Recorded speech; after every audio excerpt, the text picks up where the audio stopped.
What's up? Welcome.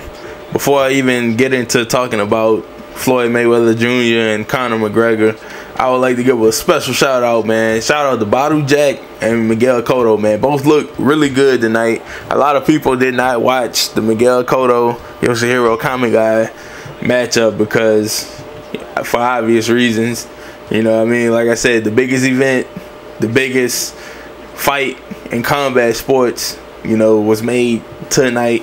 Like I said, it's not the biggest boxing match, but it's still the biggest fight in combat sports, bringing together one of the greatest boxers of, you know, I guess you could say like the 1990s generation against one of the, you know, later half of the 2010s MMA fighters. But yeah, definitely, man. Shout out to those two guys, man. They put on great performances. So the fight of the century, whatever they wanted to build it as, it ended up, you know, the previous fight of the century, well, boxing match of the century, you know, it wasn't exciting. You know, it was technical. It was pretty much what was expected. You know what I'm saying? There's a lot of cat and mouse, you know, true boxing going on. But the match tonight, man, it reminded me so much of the Ricky Hatton fight, except this time a much taller guy and a southpaw. Ricky Hatton, like, first 5 rounds gave Floyd Mayweather a lot of trouble. Like I said, if you watch it, you probably had Ricky Hatton up 4 rounds to 1 heading into the 6th. This match right here, you could have easily given Conor 4 of the first 6 rounds. You know, he was touching Floyd with little things. I mean, I felt like he overcommitted. He threw way too many unnecessary punches because a lot of punches weren't landing.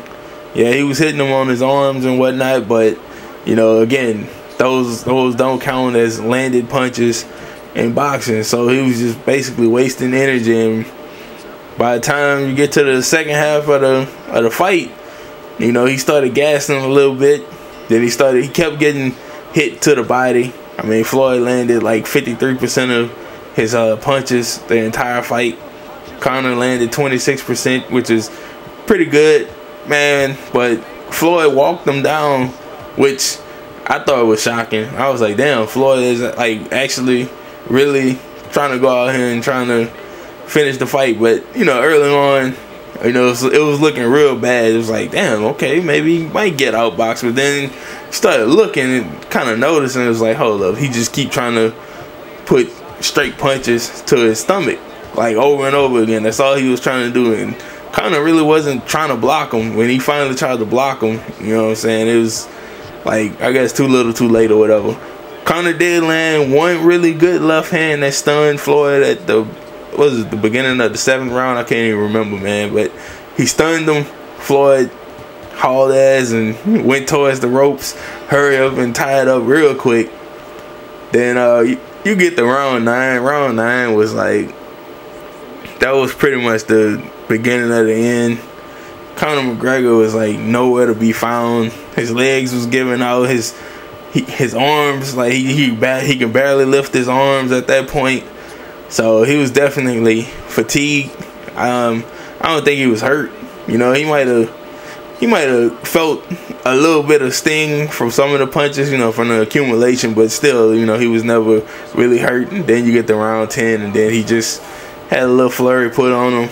You know, he didn't really stop him. It was kind of like Andre Ward Kovalev, where, you know, he just got stopped from, you know, not throwing back and basically just turtling up. But it is what it is. I mean, it was an exciting matchup, man. Like, you know, it just felt so much like the Ricky Hatton, except it didn't finish with a true KO.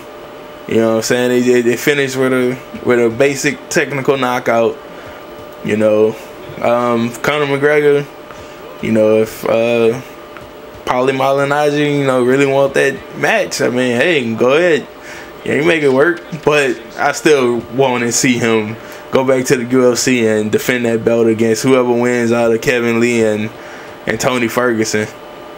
Or, you know, maybe take on Habib, Justin Gaethje, if he gets past Eddie Alvarez. I mean, you know, any of these matchups, I mean, would be nice to see. I mean, I already know Nate Diaz somewhere. He trying to push for that third fight in the trilogy. You know, be like, yo, I beat his ass. You know, I want to fight him again or something. You know, so right now, basically with the performance that he had, even in a losing effort, it's still a victory for him. He made a lot of money. He made a lot of people believe. And also, I think that by doing what he did tonight, maybe like if he could, you know, get some short round fights, like some 6 rounds or 8 round matches, I think he would be very competitive against most people. Not a Canelo or a Triple G, but or a Charlo, but you know, against a few people, man, like people on like the lower tier levels. You know, I think he can make some exciting matchups against certain people in boxing. That way, he can be a two-way fighter. I think they will be open to it. I mean, it can be very lucrative for the UFC and himself. But that's pretty much all I got to say about that, man. That was a really good match. Oh, and also, hey, man, Floyd is 51-0. Don't forget, man, he KO'd the Big Show at WrestleMania. All right, I'm just fucking with y'all, but yeah, man, that was a really, really good match. I just can't wait to see Conor back in his element in the UFC, putting punches on whoever, you know, defending that belt, man. All right, I'm going for real, man. Peace. Thank you.